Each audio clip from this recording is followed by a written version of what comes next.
Here's part 2 or part 3 on momentum. We're here at Shekinah Ranch. Today I want to talk to you a little bit more about the making of champions. You know, if becoming a champion was easy, I guarantee you everybody would be champions. But everybody does not make it to champion status or classification because, number one, they don't put in the work. Number two, they don't put in the sacrifice. Number two, they don't put in the personal investment or sweat equity that's necessary to be the cream of the crop to rise to the surface.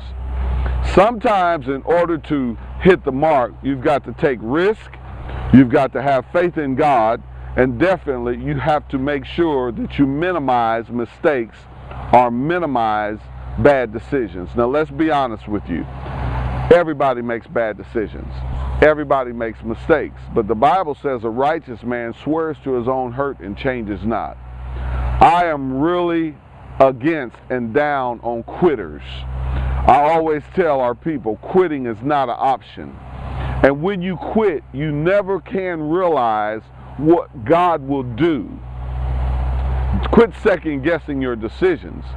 Every good decision doesn't necessarily feel good.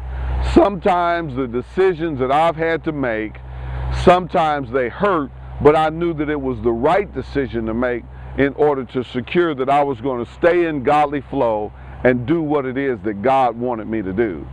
So this thing with minimizing your mistakes is very, very key.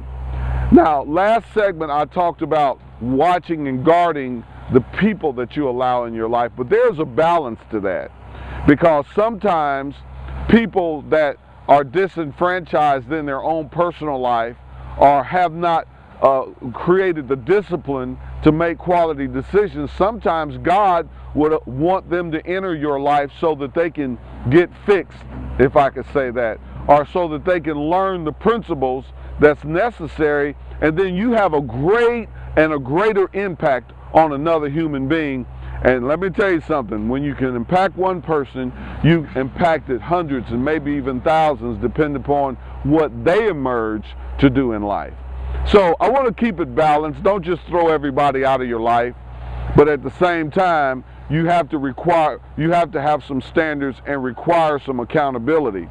People just can't enter my life and exit my life, because in the day we live in, they will do just that.